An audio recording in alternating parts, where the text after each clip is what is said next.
This episode is brought to you by Indeed. Stop waiting around for the perfect candidate. Instead, use Indeed sponsored jobs to find the right people with the right skills fast. It's a simple way to make sure your listing is the first candidates see. According to Indeed data, sponsored jobs have 4 times more applicants than non-sponsored jobs. So go build your dream team today with Indeed. Get a $75 sponsored job credit at Indeed.com/podcast. Terms and conditions apply. That first hour, I was like, oh, this is not right. And then I started panicking. And then I started thinking, oh my gosh, what have I gotten myself into? What is going on? I stirred until probably just after 5 o'clock in the morning. And I knew that my mom was getting up to get ready for work at that time. And so I called her and she answered the phone just very like, hey, good morning. What's going on? And I said, Mom, I'm on Ancestry. And these results came back and they're not connecting me and him together. And I don't know what to think about this. And she immediately got defensive and was like, well, I don't know what you're talking about. There's no way. I said, Mom, I just need you to be honest with me. There are last names on here that I'm seeing that I have no idea who these people are. They're not in his DNA profile. I need you to tell me the truth. There is no way around this. This is possibly anyone else. And she was pretty persistent until she kind of started losing it a little bit herself and just said, oh my God, I can't believe this is happening. I can't believe this is happening. Welcome to DNA Surprises, a podcast that explores the life-altering world of unexpected DNA discoveries. I'm your host, Alexis Auersalt. This show centers the stories of people who've experienced NPEs, or non-paternal events. In other words, people who've learned that their biological father isn't who they thought he was. We'll also hear from adoptees, donor-conceived people, and the families navigating these discoveries. Get ready to follow the incredible journeys that begin with a simple DNA test. This is DNA Surprises. Fool me once, shame on you. Fool me twice? That expression doesn't exactly translate to the DNA surprise community. As I often say, we believe what our parents tell us. And many times, our surprises are shocking even to the people who raised us. In this week's episode, Amber shares the winding road she walked before discovering the truth about her paternity. She reveals the steps she took more than once to connect with biological family and how it ultimately led her to amazing relationships. Amber's story is one of compassion, persistence, and optimism. Thank you for sharing your story, Amber. My name is Amber. I'm 42 and I am in South Central Wisconsin. My story starts, I think kind of a long time ago because I am a person that always felt a little just kind of displaced and like I didn't quite fit in life. But just a little kind of background. So I grew up in a family where there was 3 sisters. I was the oldest. My mom and who I thought was my birth father, were together until I was 13 years old, and then they divorced. My childhood there was a lot of moving. There was a lot of, I kind of want to call it chaos or just, life was interesting. And my father was an over-the-road truck driver, so he was gone a lot. And my parents actually ended up divorcing when I was 13. So that's just a little background on kind of where I came from. But ultimately, Sunday, February 25th, I remember it pretty vividly. My husband and I have 2 girls, and it was early on a Sunday morning, and our youngest daughter actually had some friends over that night. And so we were kind of getting up early in the morning to make some pancakes, and my phone rang, and it was my mom. And that was kind of just a really rare thing for her to call me that early in the morning. And so right away I was like, okay, what is this about? And really without much hesitation, she started saying, I need you to come over. We need to talk about something. And I said, Mom, I can't just do that. I have a house full of kids and this is really unexpected, but what's going on? You have to tell me now because now you have me really curious and wondering. And she said, well, let me just say that this is a secret 40 years in the making. And right there, it was like I felt something in my gut that was like, here we go. So I said, okay, well, what is that? I'm 40 years old. And she said, I'm just going to call him Jay, is not your real dad. And at that point, like even though I had always had some sort of just like questions and had always thought like sometime in my life, somewhere I'm going to get to the bottom of why this disconnect and, why I've been so different from my sisters all of these years. But it was like, just like hitting a nail, just like right on the head. It was like, a gut punch, but it was like, finally, Did you have a positive relationship with your birth certificate father or? No. I mean, unfortunately, I just didn't. We just could never really find common ground. I don't want to say I have all bad memories because when I was younger, I really have some very good, fond memories. But, I was the oldest and I knew he was always harder on me than what seemed to be to my sisters. And I had heard different people say things like that over the years. So I always thought, well, it's probably because I'm the oldest. But then there was a lot of things that just happened along the way. The older I got, the more questions started coming from like close friends. Gosh, you look so different than your sisters. So yeah, roundabout way of saying, no, we didn't have like some sort of very fairy tale father-daughter relationship. That was never really us. Your mom sharing this with you, was it a relief at all? Or was it just kind of like, oh, that makes sense, plus the kind of devastation of just a secret being revealed? It definitely was both of those things. It was like, okay, here we go. This makes sense. And I remember just like standing up and my husband was right next to me. And I just said, okay. And at that time I was mad. I was irritated. I said, finally, why now? I'm 40 years old. What took you so long? And I just had a lot of questions at that time. And, it was a weird feeling because something just like inside of me felt really sad, like almost like a validation of like, this is why he was different to you and you weren't wrong. She was very forthcoming very quickly with information, and I was not ready to hear it at that point because she gave me a name right away, and she was kind of like, he wants to meet you, and he has children, he has grown children, and I was just like, that's enough. I can't take this right now. And I basically said, I am going to go, and I will have to let you know when I'm ready to hear more. And at that point, I'm just so frazzled. And I just asked my husband, I said, can you take all the kids and go do something? So he did. Did your mom say why she took 40 years to tell you about this man? Like, what was the reason? Yeah, her reasoning, and to be very honest, I was like, okay, I get that, was, we were young, Amber. I was 18. I was so in love with him. He was the better choice. He was stable. We had been dating for months, and then they had broke up, but they had reconciled. And then she had found out that she was pregnant. And, he was excited. He was ready to take care of her and grow up with her and marry her. And it was just like, I just decided at that point that this is what it was. And, I didn't look back much on it from there.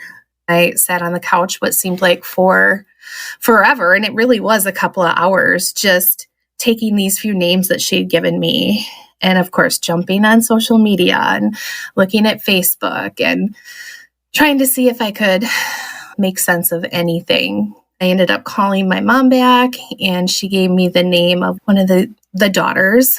And I was like, gosh, what am I going to do with this information? And I really thought at that time, like, nothing. But very quickly that changed because I'm a curious, emotional, just got to know what the truth is person. And so, pretty quickly I found this man's daughter and looked her up on Facebook. And within that same day, I had just sent her a message because my mom had told me, like, they've known for a couple of months. They've been waiting for me to tell you. So whenever you're ready, I'm supposed to tell you that you can reach out. So I did. I reached out to his oldest daughter, who is actually just like maybe 2 years younger than me, maybe not even. And I could tell she, by her response, was kind of waiting to hear from me. She was so sweet, so kind, so patient, so gentle. So all of the things that I needed at that point. So just knowing that she lived less than an hour from me, and kind of just from having the small talk, it quickly got to like, let's meet, let's get together. So we did. We ended up meeting. I think that was like on that was, I think, a Sunday. So I think by the next Friday, I was picking up my best friend and she was going with me to meet my new sister.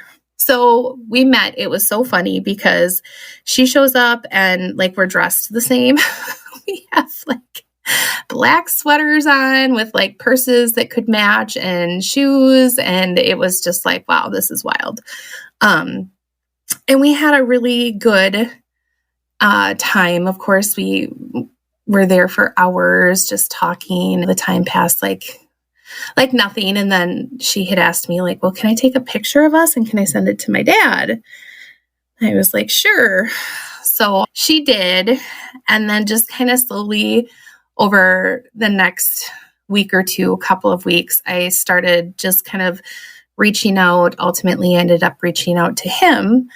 And then there were 2 other siblings that I met as well and bonded with very quickly. Very kind, very wonderful people. And I felt just so fulfilled and I was so excited. But I look back now and I think that because my mom had just told me so directly, like, this is the man that is your biological father, that I didn't question anything else. I was just like, okay, here we are. But myself and this man, said, okay, let's make this official. Let's do an ancestry test, or rather he had already been on Ancestry and I hadn't been. So I got an ancestry test and I did the whole thing and sent the sample in. And within that, 5 to 6 weeks that it took to get that result back, that time was just very much spent with like bonding with these people who lived very close within a half an hour to me, meeting his 3 kids and their families, and basically just waiting to get the official, yes, our DNA matches, and really not having a whole lot of fears that it didn't, other than now that I look back, I can kind of be more cognizant that there was something inside of me that was very worried. But I think just because of, my past with Jay and the fact that he had left our family so early when my parents divorced when I was in my early teenage years, and I had 2 younger sisters. And when you're raised like that, you just don't have a whole lot of trust. There's just like some abandonment and trauma. And maybe I didn't even know that it was there as much as it was until this all happened. But yeah, so weeks went by and we kind of just kept getting to know each other. It had to have been deep into March of 2024, even into April. I had been talking to this gentleman. We had been talking regularly, and I remember when I had gotten the email that said that my result was almost ready, I had talked to him that night and was like, oh, I can't wait for this. And we were like joking, like, maybe I'll show up on your doorstep tomorrow and say like, it's a girl, And so all the conversation was pretty light, and there was just a lot of like getting to know each other and love being found at that time. So you get your DNA test results and it's very lighthearted. You've bonded with this family. Mm-hmm. You feel, it sounds like you felt and accepted that they were your biological relatives. Yeah, absolutely. And even people that, know me and love me were like, gosh, this is crazy. You look like these people. It makes so much sense. The last thing we just needed was like, let's get this DNA test result and, bury all of the reservations or fears or any what ifs. So like I said, I had talked to him that night and said, I think my results will come in tonight. Maybe we can go to breakfast or do something in the morning, and then said good night. And of course I didn't sleep a wink because I was just waiting for that ding to come through that my result was in. So I slept out on the couch with my laptop in my lap. And I think it was like 3 a.m. I heard my phone ding, and then I heard my laptop alert that I had an email. So it's like, oh my gosh, here it is. And so I logged onto my Ancestry. It said that my results were there. There's so much information that you get put in front of you right away. Of course, it's a little confusing and kind of overwhelming, but the one thing that I knew that I wanted to do was go to his profile and see what we matched or what that looked like. And so I did, and I thought, okay, like what's going on here? Because I definitely had some DNA matches that were showing up, and some of them were like cousins or people on my mom's side of the family, but there was none of his family showing up or himself. I didn't want to wake anyone in my family up because I was very convinced that I was doing something wrong, that there's just no way that, it couldn't be connecting us.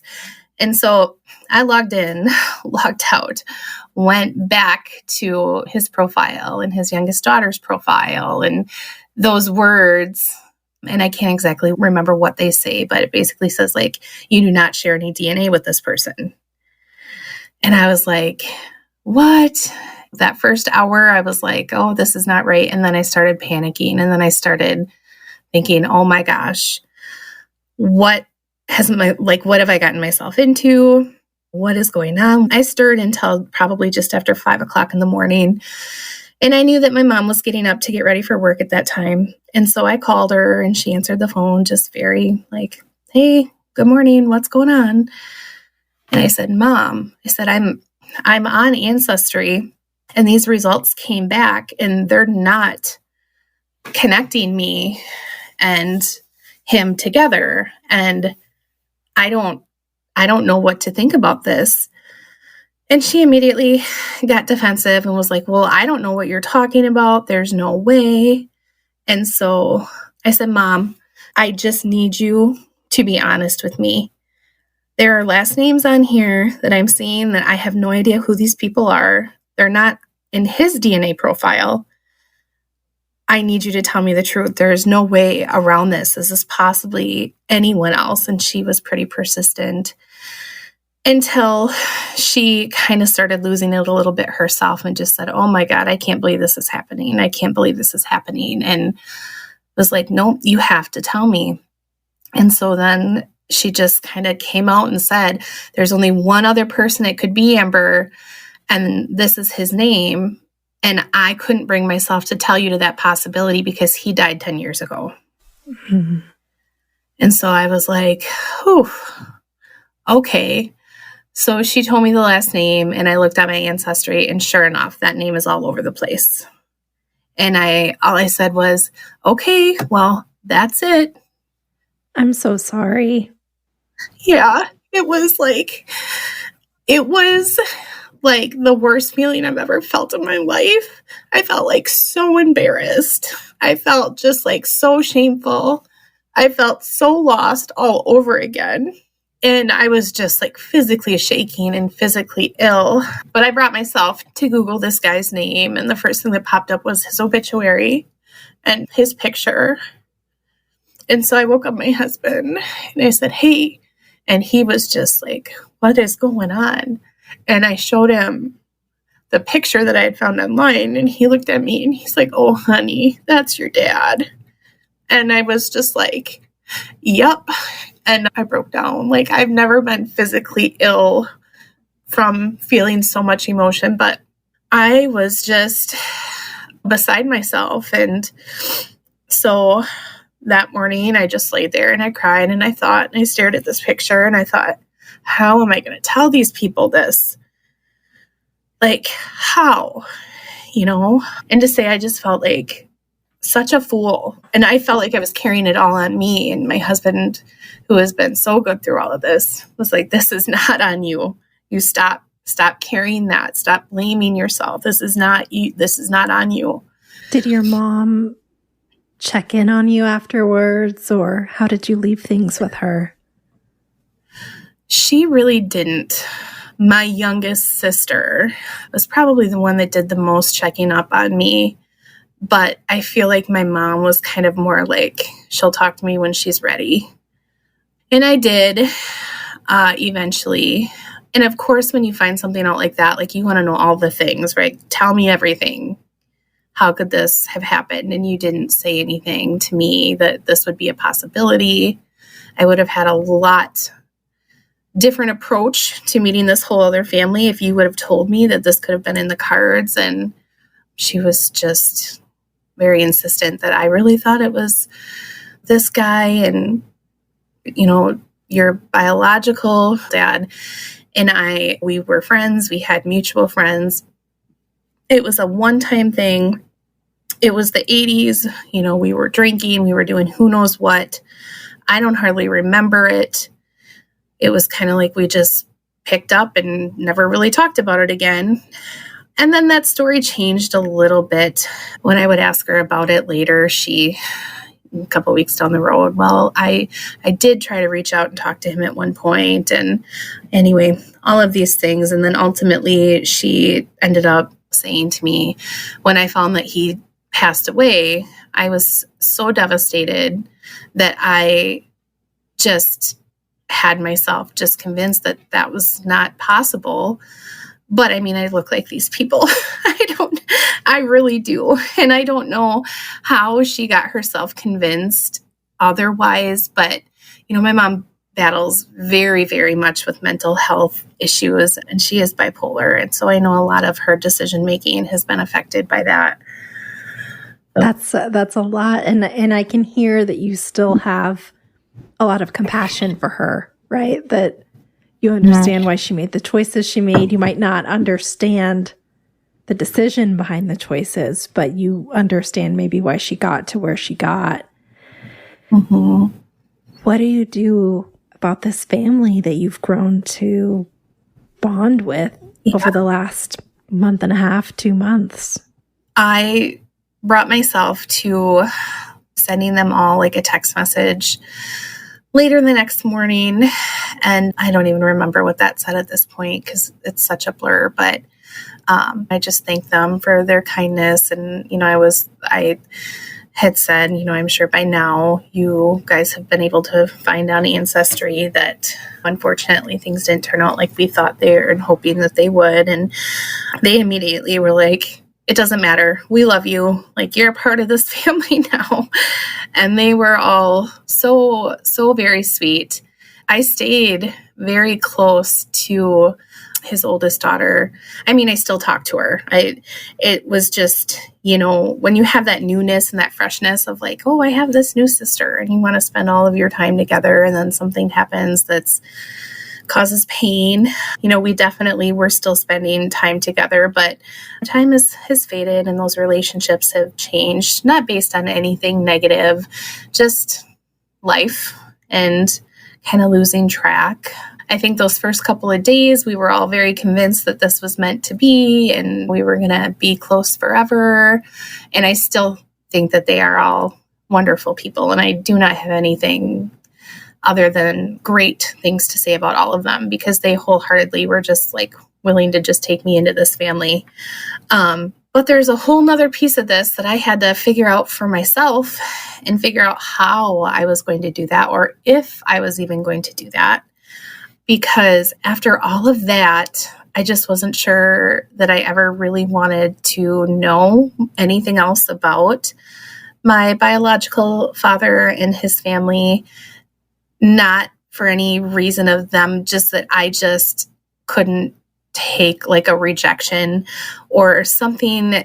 I was just so fearful that something else would happen. I kind of just took that information and kept it to myself. Well, all the people that are close in our lives, they kind of knew what had happened, but everybody was obviously very respectful of just kind of me talking about it on my own time.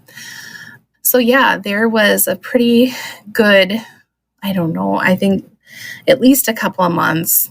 There was a gap where I wasn't really actively trying to find out more about my true biological family, but it was little things that would make me curious.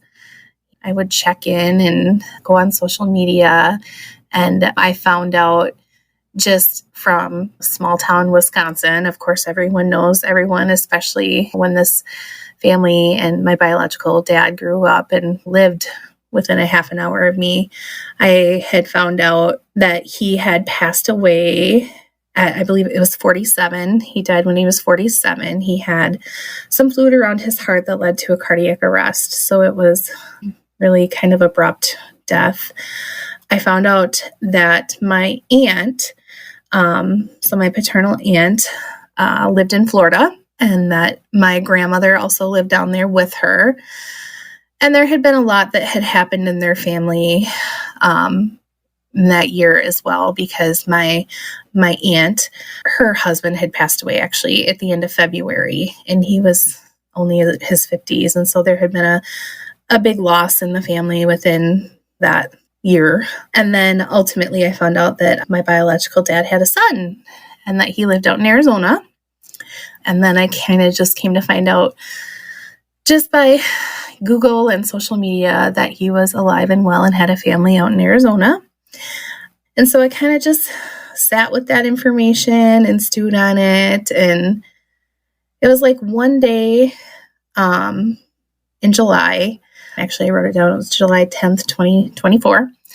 I just had been watching my aunt's Facebook page. Something came over me and I'm like, I want to know.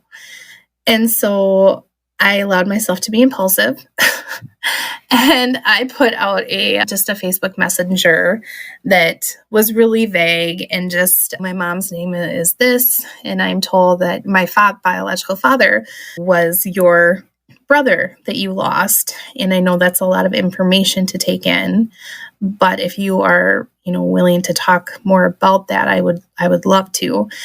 And then I immediately was like, I think within 10 minutes, I was like, no, delete. So it turns out if you send something on Facebook Messenger and you try to retract it, it will still send. Good to know. Just a little bit of information there. So a couple of days later, I was driving for work and I got a message back from her that, just made me freeze and get butterflies in my stomach and feel nervous and excited all at the same time. So I pulled over into some parking lot and just read her message and was very much like, was this a legit outreach from you? My brother has passed away. And so from there was a little bit of small talk, and I was just trying to be as tactful and respectful as I could with my words and how I wanted to approach this. But she, again, very kind, very welcoming, very, okay, well, I'm here to help you figure it out. So that was like huge. It was like something just forced me to message her. And I'm so glad that it did now at this point. But at that time, I was like so mad at myself. Why did you open this door? Now here you are, a nervous wreck every day, can't think about anything else. You're just so fixated on this piece of your life. We ended up having a phone conversation, I think 2 weeks-ish after I had reached out to her. And it was so funny because she answered the phone and I was just taken back because our voices are so similar. I sound so much like her. And my husband, who was kind of just listening on the other side of the room, was looked at me and he was like, oh my goodness, her voice. And I said, I know, it's weird, right? She started telling me a little bit about my biological dad and their family. And she had told me that Tyler, my brother, was a nurse out in Arizona, and I'm also a nurse. So that was pretty cool. Did it feel different than when you connected with the other family, or did it feel the same? It was different. It was very different. It was very natural, and it was very, like, from the minute I heard her voice, I was so relieved. It just felt like I had never known her, and this was my first conversation, but I felt so comforted and reassured by her voice and just the way that she used her words and just that unknown whatever connection that was there. It was there. And I guess that was when I realized what was missing the first time, right? Even though I had felt so drawn to them, there is that biological piece of whatever's there that makes a difference. Mm-hmm.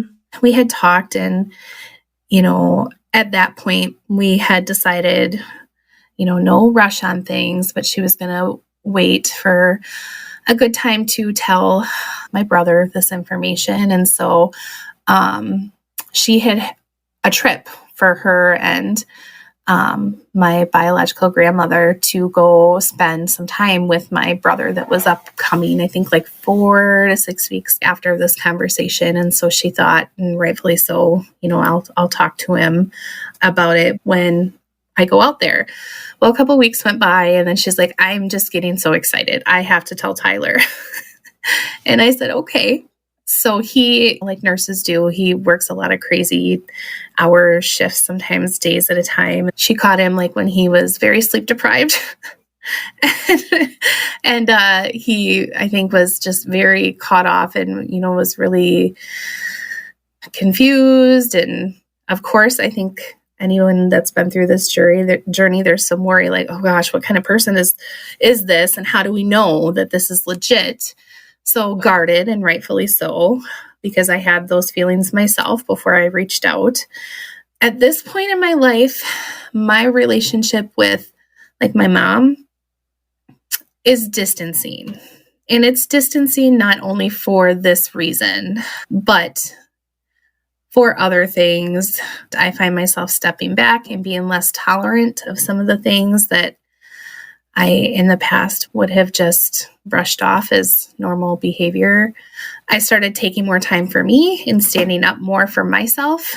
And, she didn't like that. A lot of my life was just being consumed by what was under my roof with my husband and my kids. And then, finding these new people in our lives. So Tyler finds out. We end up connecting. A couple of days later, he had asked if he could call, and I talked to him, and one of the first things he said was, wow, you sound like our aunt. Oh, wow. So he heard it too. Yeah. I said, my husband said that. He goes, wow, no, it's really weird. Like, I feel like I'm talking to our Aunt Lori right now.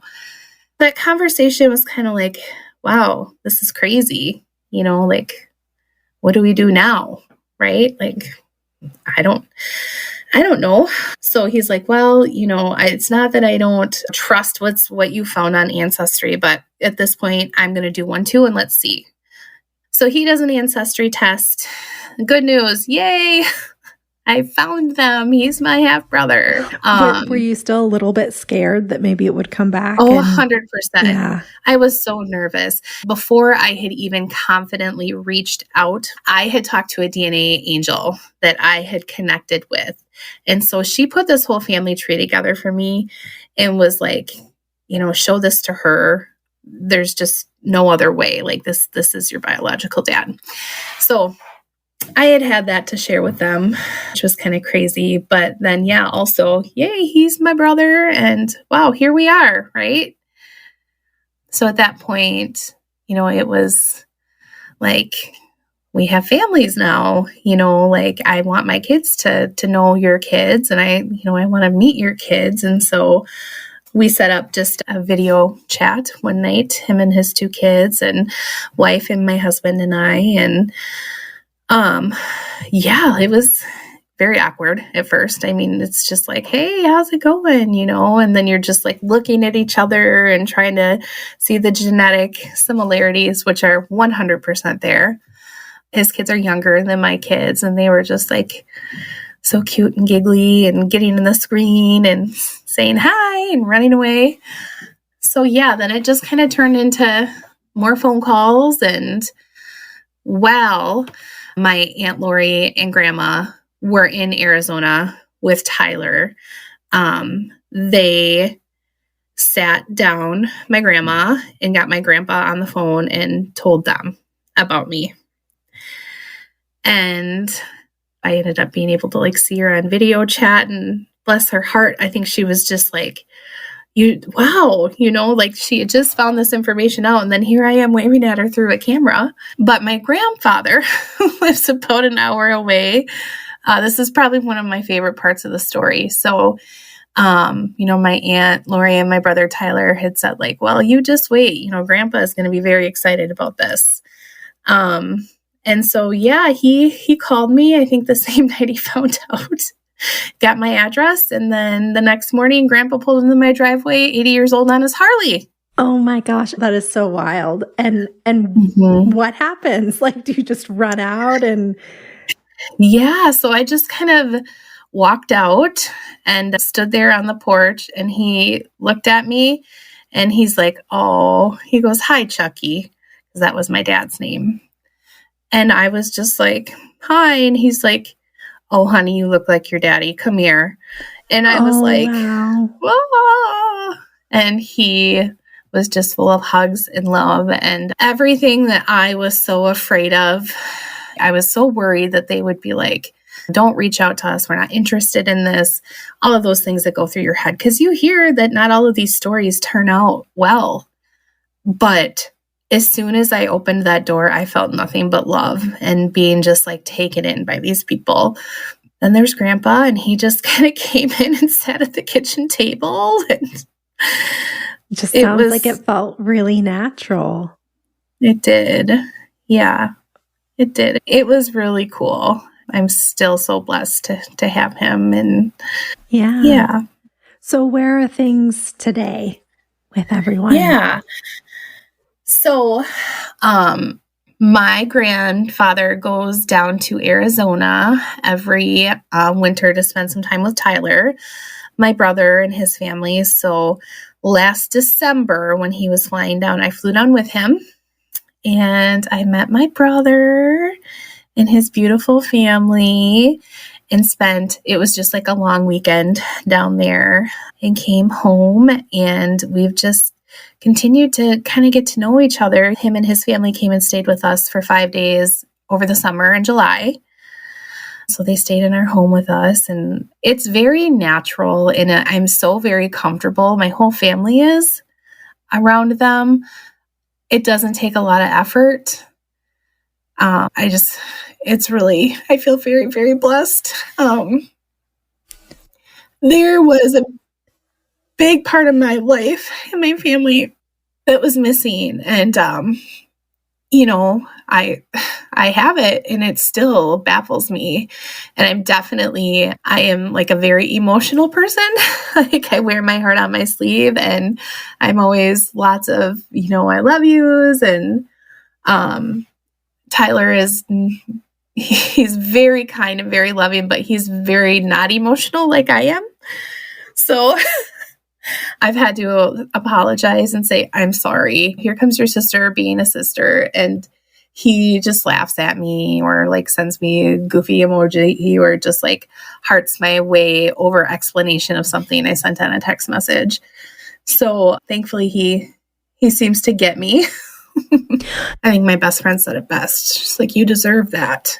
You deserve somebody that loves you like you love other people. And I don't know. I think there's just like, we're so early in the story. I think about it, and it's like not very much time has passed at all, but it feels like at the same time I've known him forever.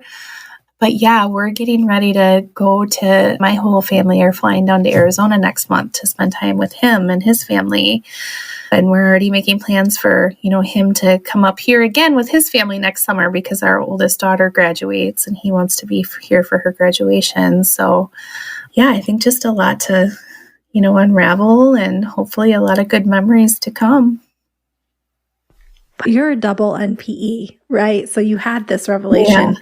Do you think, and it's hard to know, but do you think having been through it once before helped you prepare the second time around, or is it just as raw both times? I think it was just as raw both times. I think the second time there was a lot more hesitation and nervousness and fear of like rejection.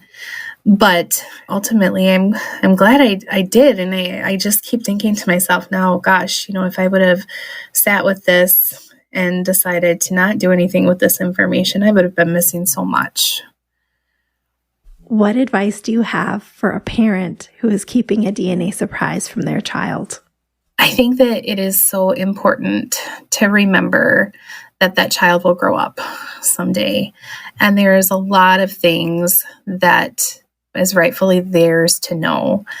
My biological dad passed away of a cardiac event in his 40s. And now because of that, I have a cardiologist and I have much closer following on my health because I know that piece. Your children deserve to know the other half of them, the other piece of them. And to never have met my dad, that is the biggest piece that I stir with, because gosh, I would have really liked to see myself in him. And I would have liked to know what that feeling felt like to really have, a biological dad that I saw myself in. And I'll never have that. And that's something that I feel like I really deserved.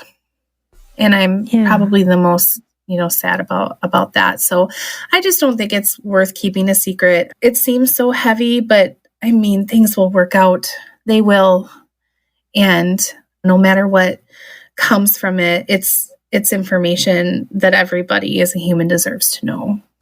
What advice do you have for someone who has just uncovered a DNA surprise? Yes. It's okay. Take a deep breath. Be patient with yourself. It's okay to just feel completely different one day than you do the day before or the day next.